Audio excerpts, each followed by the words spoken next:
ladies and gentlemen, to the first ever edition of the Weekly Beat. It's our new show starting right here in Baton Rouge, Louisiana, covering local sports as well as things that are national. I'm Spencer. I'm Matt. And we are very excited to get started. We have a big week of things to talk about. Hopefully that'll be the way every week, but this week in particular, so much going on. I would say so. Yeah. Super Bowl. Absolutely. Less than 2 weeks away now. It is close. It is getting closer. I know you're very excited about Justin Timberlake at halftime. Of course, that's going to be great. That's what they're looking forward to. Hopefully he doesn't pull a stunt again. We don't need that. Only time will tell. But here's how the show is going to work. So we're going to start going stride for stride. We'll do point counterpoint about whatever the biggest news story of the week is. And then we'll have a special segment from Matt, as you'll see in just a few minutes. And then we'll take care of any secondary news that's happened this week. Not the biggest story, but definitely things you want to hear about. And then we'll go through our final 5 minutes of the show, just kind of rapid pace, hitting you with some really good stuff at the end. Let's get going. We're going to go stride for stride with, you mentioned the Super Bowl. How did we get there? And that's with the AFC Championship game. And we had the Jaguars and the Patriots and what ended up being one hell of a football game. Yeah, it did. I mean, I would say it was definitely game of the week, but then again, you had the complete blowout. There was not really any competition. Yeah, there wasn't really a game. They did it again, just like everybody knew they would. Yeah. There was no. You knew going into it that if Jacksonville played defense and Blake Bortles was able to complete some throws, make some plays downfield, they would have a shot to stick with them. Nobody foresaw what happened in the first half when they just flat out dominated. But going into halftime, or during halftime, you said, if New England is in this game in the fourth quarter, it's over, they're going to win. That's exactly what happened. Right. There is not one moment where I thought the Jaguars were going to win the football game. And I know that sounds absurd. They were up 10 going into the fourth quarter. Why wouldn't I think that they were going to win the football game? Their ESPN FPI win percentage possibility was like 90%. It doesn't factor in Tom Brady on the other side. And I know that you are the biggest Tom Brady fan, which is great. He's the greatest quarterback of all time, arguably. But you can't argue that. I don't particularly love the Patriots. You know that about me. But it's not something that I love to see watching them win. But 7 straight AFC Championship games, the numbers speak for themselves. And after Sunday, the Patriots are back in the Super Bowl for the 3rd time in 4 years. Well, and it's not even just that. It's and this is an issue that I think gets people so riled up about New England and them just continuing to win. Is they do it the exact same way every time. You know how some people say, they keep finding different ways to beat you. Yeah, they don't. No. They go into it the same way. They do their job. They are never out of it. They always believe they're in the football game. And that's because they really always are. As long as you have 12 in the backfield or under center with 10 stitches in his hand, it doesn't really matter. The stitches thing.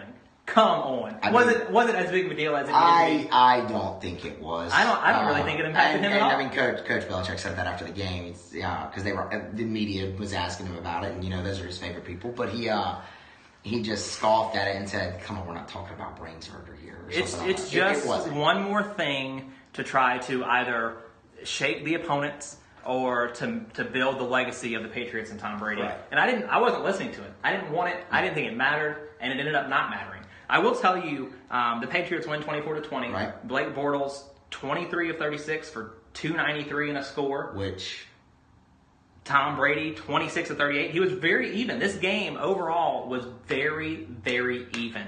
The difference I saw in the game was the Patriots were 3 of 12 on 3rd down. Yeah.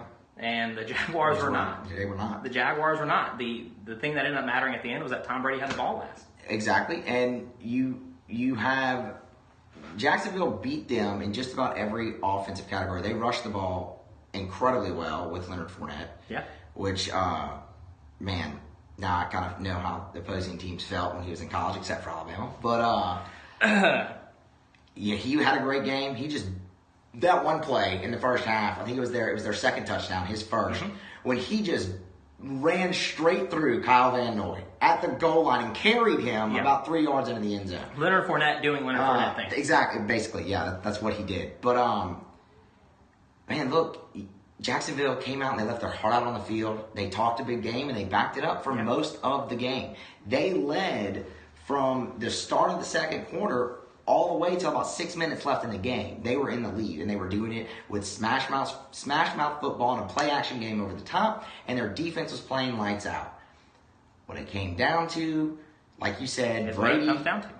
and Danny Amendola, those two. Right. Tell me if we've heard this story before. They're right. Jim Nantz and Tony Romo kept talking, oh, Gronk's gone. This is going to be a big blow.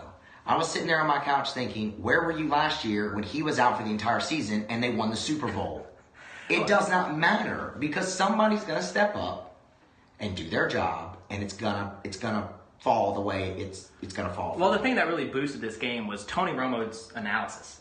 All of his grunts. I love him. I just think he's fantastic. I think he's an awful commentator. I just think it's terrible. He's great. He breaks down the game. It's so nice having someone just out of the game who knows so much. So what happens in 3 years when he doesn't know what's happening anymore? I think he still will. I really do. I think Terry knows a lot about the game. He just didn't all materialize for him in his career. No, that could be that's true. But I want to bring up this point. Blake Bortles, who had he beat the Patriots, could have been the worst quarterback to ever start a Super Bowl. But if you go throughout his playoffs, he completed 57% of his passes, no interceptions, 4 touchdowns, 600 yards in those 3 games. Yeah. Is there a reason why Jacksonville should still be hardcore looking for a new quarterback? Yes. Is he the difference? Is he the reason they lost? I'm not going to say he's the reason they lost, but he's part of the reason they lost. You look, they are up 14-10 with 55 seconds left and 2 timeouts, and they kneeled the ball. He didn't trust his quarterback enough, who you just ran off all those stats. He didn't trust his quarterback enough to take them down the field and try to at least get a field goal in 55 seconds with 2 timeouts. People can say they didn't want to give the ball back to Tom Brady. I don't buy that. Right. You were milking that clock. If you can't milk 55 seconds with 2 timeouts left and get a field, you didn't trust your quarterback to make the plays when he needed to make them. That's what happened. The point I'm making is that Blake Bortles is not as bad as I think people give him credit for. Is he an elite quarterback? There's that word that we throw around. No, I don't think so. I don't think he's an elite quarterback, but I think he did the job, and I think he did a fairly decent job, and he got the Jaguars within a Tom Brady away from a Super Bowl. I thought that was really impressive. I agree, it is impressive, but I will say they got to where they were overall this year because of their defense. Okay.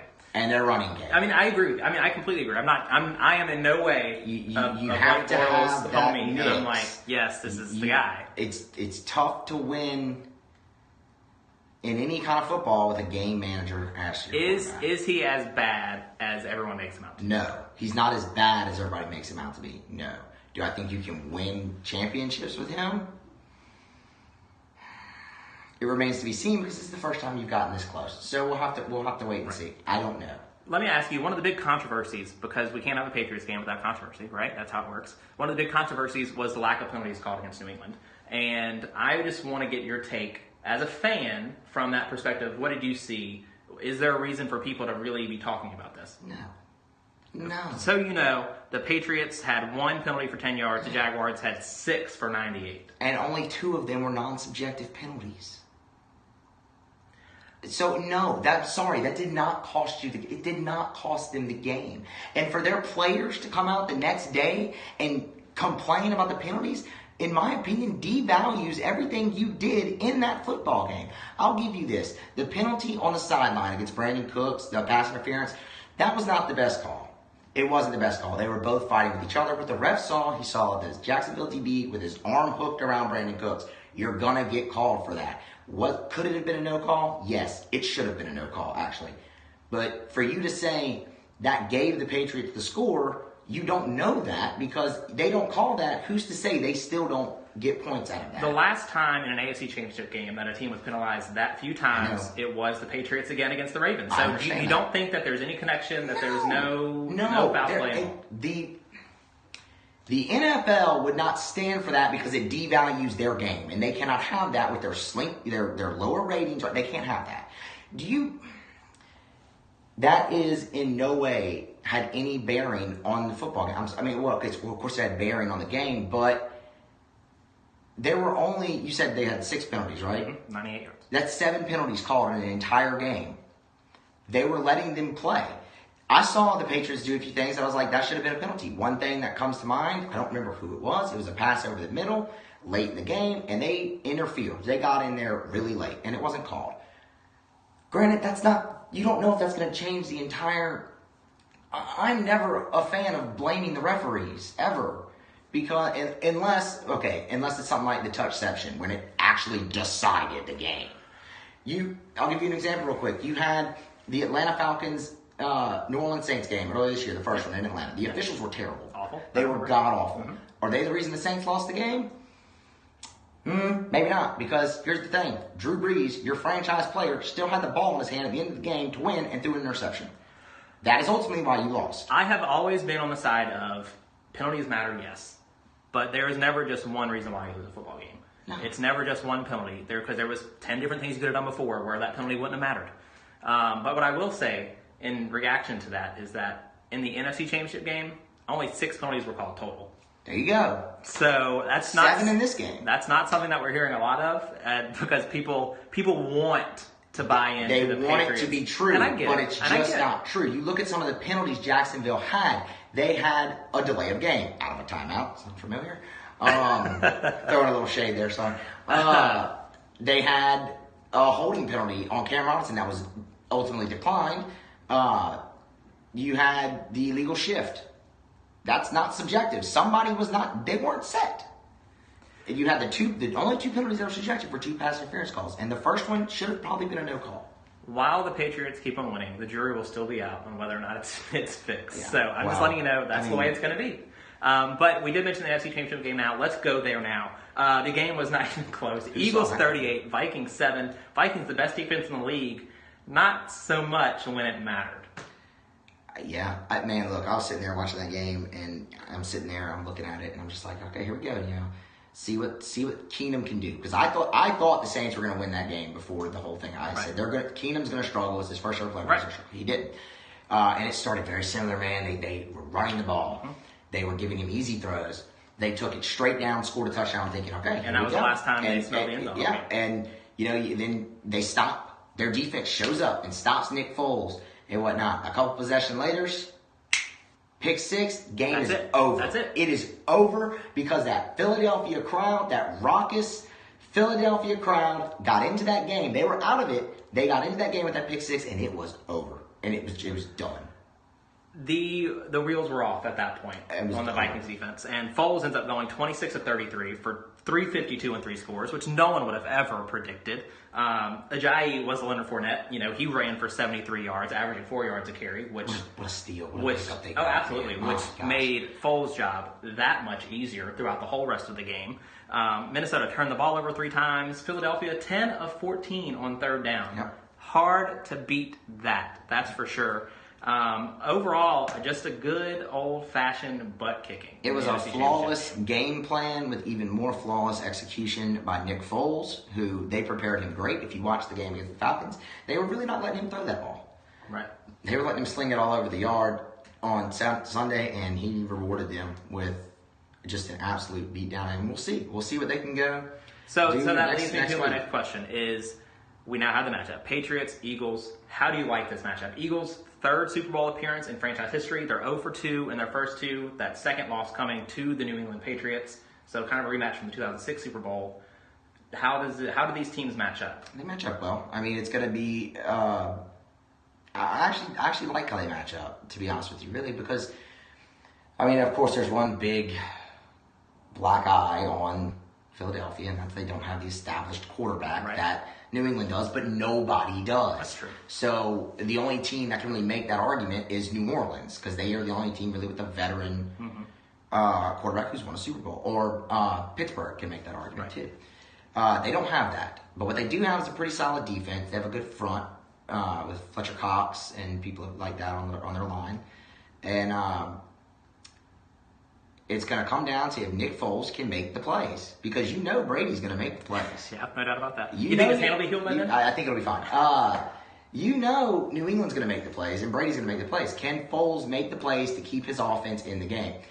If they come with a similar game plan, that's fine.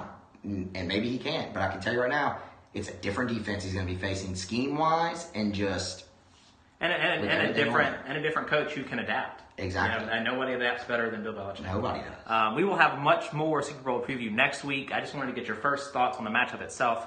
But next week we will go all in on the Super Bowl. So get ready for that for the weekly beat. But it is now time for what's going to end up being my favorite segment, I think. It is time for Matt's Doofus of the Week. Who you got? Well, okay. Remember I was talking to you earlier and I was like, oh, gee, who can I do this on? So many Doofuses. There is. I'm going to settle on the Philadelphia Eagles fan base. Who you just complimented. You said they were rocking. They were raucous. And first of all, there's so many ways I could take this. Their celebration was great. Did you see the guy who ran into a pole in the subway? I did. That was fantastic. Look at it. If you haven't seen they were climbing greased up poles. I saw a man riding on the top of a moving vehicle. That is awesome. However, that's not where I'm going with this. Where I'm going with this is during the NFC Championship game, late in the game. It wasn't super loud, but it was loud enough for it to be picked up on television. And you heard the Eagles fans chanting, "We want Brady." You don't. I'm sorry. You just don't. And here's why. Take a lesson from Jacksonville. Their fans did the same thing walking out of the stadium. And guess what? They got him. They got every bit of Tom Brady. That was vintage Tom Brady, what you saw. Pick you apart in the fourth quarter. Just be careful what you wish for, doofus. Don't do that. That's like in college, we want Bama. No. Which never goes well. You don't Which never goes well. You don't want Brady. What you want to do is you want to go and you want to play a great game. See if you're there in the fourth quarter, make enough plays, and hopefully get out of there with the Super Bowl, Philly, and then your fans can just go buck wild, even more buck wild than they already went. But cool it on the "we want Brady" thing, because you don't. Doofus of the week. That's a good start. That's a good start. You're in the moment, like your team you're going to a Super Bowl for the first time in a decade. Like, I feel the fire there. At that point you're going to play the Patriots. I get it. But I agree. Why poke the bear? Don't poke the bear. I don't disagree with you. I think there might have been bigger doofuses over the course of the past week, but that's a good start. I already have one for next week. Believe me, if New England wins, it's going to be open season on somebody. So. I figured as much. All right, so secondary news. We've got all sorts of things to talk about. And I know you wanted to start with LSU baseball. Yeah, hey, look, man, here we go. It's time to make another run for Omaha. It is that time. Media Day is tomorrow. And lots of things. What are you looking forward to most about Media Day tomorrow? What do you expect to learn? Well, I think you'll learn more about the starting lineup. You'll learn more about the starting rotation. I saw something last night because I'm covering the team for one of my classes at LSU. Inside track. So I'm looking into some stuff, and I saw an interview with Maneri last night where he's talking about Zach Hess. He said Hess will be starter. We expect him to be a starter all the way through. He just doesn't know if it'll be Friday or Saturday yet. So we'll see. I think Gilbert's going to get the Friday night start week 1. So we'll see what happens after that when we move into Texas. And then, Media Days tomorrow. I think you'll learn more about the first week is what you'll probably learn about. Right. And after that, right after Media Day, they open practice. So that's the beginning of preseason, and it's time to go again. Preseason is interesting to me because we just had the preseason polls come out. Right. And LSU, number 17. I saw that. What are your thoughts there? They're not the 17th best team in the country. They're better than that. But I see why. I get why. I mean, look, you're replacing guys like Freeman, Robertson, Lang, Poche, Eric Walker got lost for the season. Right. So it's there, but the talent on that team is there. People just have to step up, and when they step up, that team will rake. That team will win a lot of games, and that team could find themselves back in Omaha. It's not going to be as sure of a thing as it was last year, but they could find themselves back there. I'm going to wait before we do a big preseason prediction. We've got time to go there. But with Media Day approaching tomorrow, I think the team will start to take shape. It will. And what we will look at and what type of Tigers we'll see take the field, we'll start to begin to see what kind of that will look like starting tomorrow.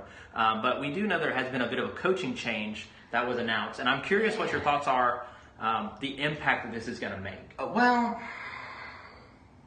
Well, first let's announce the change in case you haven't seen it. Micah Gibbs, who was the hitting coach last season, is not the hitting coach this season because he has a knee injury that he suffered from a pickup basketball game. He'll require surgery. He cannot be out on the field. So he's going to be the director of player development, and he's been replaced.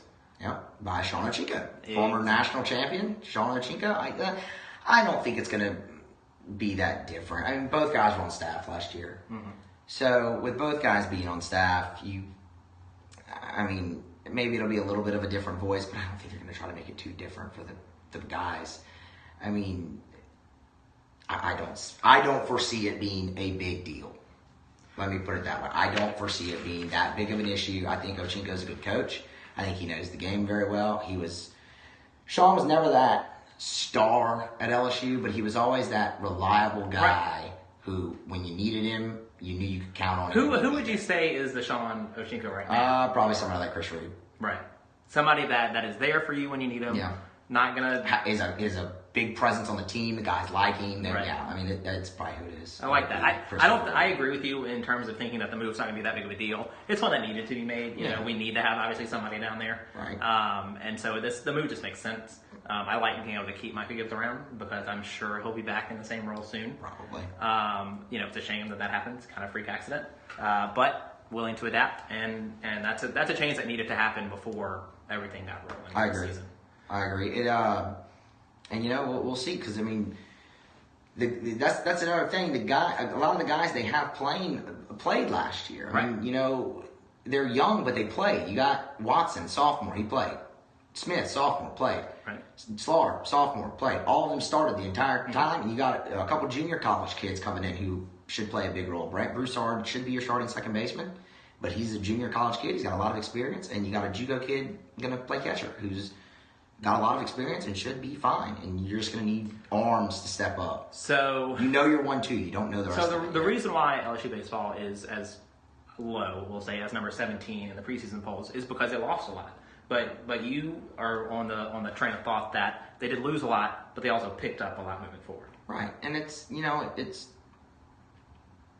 of like how you look at something like the football team. Right. They're going to lose a lot, and I mean a lot, this offseason, already have, but you've got guys who played as freshmen, like, I'm drawing a blank, the safety. What's his name? Number 9. Oh, yeah, Grant Delpit. You got a guy like Delpit, Greedy Williams, who's young, but started just about the whole season. Your 2 tackles on the line, your 2 offensive linemen, Shadiq Charles, and played almost the whole year. So it's stuff like that that'll help you. And I think what they lost most of all was leadership. And those are the intangibles that you need to win a championship game. You do. To win a championship series, to make it to Omaha. So I'm excited. There's lots of things happening. Yeah, we'll see what happens there. Obviously, more on that tomorrow. But LSU basketball is also in session right now, which, had we done this show last year, we wouldn't be talking about it. That's a good point, yeah. But or maybe just how bad they were. Stunk. That might have been the case. But now the case is Will Wade. I love that man. I really do. If you have not been following LSU basketball, you're missing something. Because Will Wade is on the verge of doing something very special with the Tigers. And it might not be this season. I already think he has. I already think he's done plenty. You're right. No, it's already been a success. It's already been successful. But just the promise that it provides for the future. So LSU, they play Texas A&M, and they win again. So they swept the series against A&M this year. Can we just play them all the time? In any sport? Football, basketball, I'll take it. Yeah, let's play A&M. Let's play A&M. But what I thought was very interesting about that game, the Tigers ended up winning 77-65. They were out-rebounded by 20. 50-30. They were out-rebounded by a ton because they are last in the SEC in rebounds a game. Yes, they are. They are not good at it. And if you watch them, it's easy to see why. It is easy to see why. They don't fight for the ball as much as they do everything else. Well, I agree. But the Tigers were on a 3-game skid, and they right the wrong with Texas A&M. And God, man, okay. This is a very exciting season. However, I will say I've completely given up on trying to predict what's going to happen with this basketball team and just the SEC as a whole, because I knew they were going to lose to Kentucky, right? And they did. Mm-hmm. I thought they were going to go on the road to A&M and lose. That did not happen. That did not happen. No. I thought they were going to lose at Arkansas. They housed Arkansas. I mean, again, I thought they were going to lose Tuesday night, and they just bludgeoned A&M. And it's so interesting because the way, after they pick up those wins that we didn't expect, we kind of thought they would beat Alabama or they would beat Georgia, and then it didn't happen. That is one consistent thing that's happened this year. Whenever they have that big win, the next game, they normally falter. You look in Maui, they beat Michigan. The next week, next night they got pistol whipped by Notre Dame. You beat Houston, you lose to Stephen F. Austin. So I mean that has happened for them this year, but that's just the inexperience. There's not a lot of talent, pro talent on this team. But Will Wade has been able to elevate the talent that he does have to a team that is not dead last in the SEC. Team that will probably, and they won't finish dead last. No, they're 10th currently, 5th in the West. I expect them to probably finish somewhere in the middle of the road, which is eons better than anyone expected. Especially, which will put them in the NIT probably. Which hopefully would put them in the NIT, some postseason basketball that we could have never expected. Yeah. But other than them being last in rebounds in the league, that's obviously bad. But they are doing a lot of things right. One of them is they're 4th in the league in points per game. Yeah. And they are 2nd in the league in field goal percentage. Yeah. Which is huge. Behind Tremont Waters, who is 2nd in the league in assists and 1st in the league in steals. He is being incredible. Tremont Waters, that kid he had 15, 9, and 8, I think, and the steal 8 were the steals. Yeah, 8 steals. Yeah. I couldn't watch the game. I couldn't watch the game Tuesday night, but I DVR'd it and went home and watched it yesterday when I got out of class. 15, 9, and 8, you're right. I mean, you look at what him and Duop Reith did in that game. Duop had 21 and 8, and you had 15 and 9 from Tremont Waters. We'll take it every time. Yeah, I mean that's great. That's one reason you overcome the rebound. Right, and LSU only turned the ball over 7 times as a team compared to A&M's 20, and that's huge. 20. Mm-hmm. There you go. There's your offset. Yep. They out-rebounded us by 20, but they also gave the ball back 20 times. That offsets it right there. Mm-hmm. So it was a great game. I mean, Tremont Waters does things on a basketball court that just make your jaw drop. The double bounce pass that he had, that was nuts. I was like, how do you do it? No. They're making plays that are better than they are, at least in terms of what you expect from this team. And it's been something very exciting to watch, and it only brings promise towards the future. And I'm really excited, and we'll talk more about the basketball team as the season goes on. Wade has that team believing already. Mm-hmm. And when they get those 3 5-stars on campus next year, you combine that with Tremont Waters coming back, and a guy like Skylar Mays to give you minutes off the bench, Brandon Sampson, you're going to have a good team. You're going to have a really good team, and you could possibly be competing to make it to the tournament. Which is in year 2. Yeah, which is just unheard of. We're going to be like the UCF. College basketball. Which means even when we don't win the title, we're going to claim it. That's exactly right. Thank you so much. If we would have started this show then, they would have totally been the doofus. Not the champions. What are you doing? It is now time. Stupid. That should have been your doofus. It was old. It's old. It would have been. It was a good one. It's good enough to last. I mean, yeah, guess what? They woke up today not national champions. Tomorrow they're going to wake up not national champions. And so on. Works. Well, it is time for the final 5. It is. We are going a little over time in terms of what we have left. So we're going to get the final 5 still. So our show will go a little longer than normal. It should stay for 30 minutes for the most part. But final 5, I'm going to start with an announcement that we heard today from Vincent Kennedy McMahon. A little over 2 hours ago. The return of the XFL in 2020. What do you think? It worked so well last time.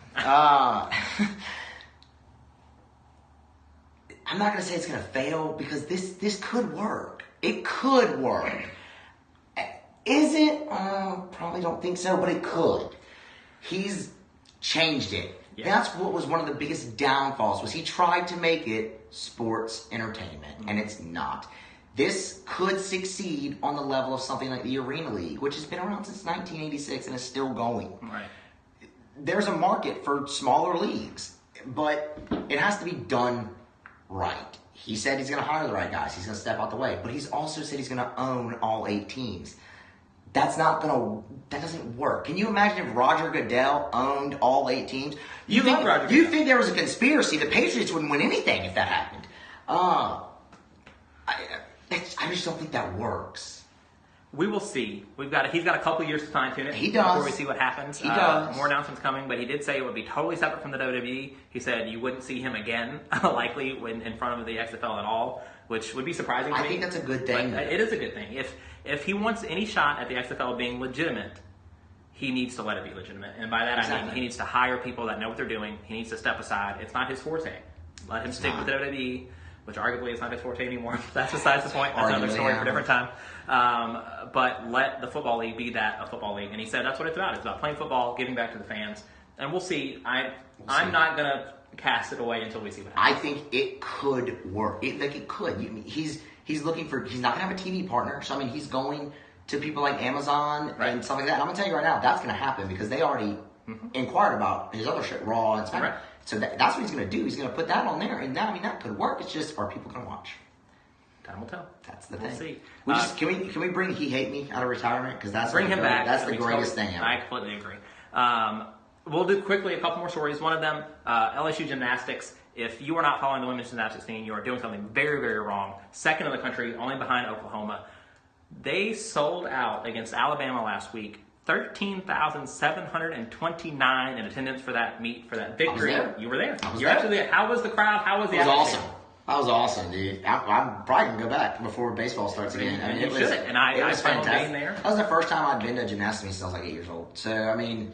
There is no reason not to go now. It's fantastic. That crowd was epic, man. Like, especially during Maya Hamrick's floor routine.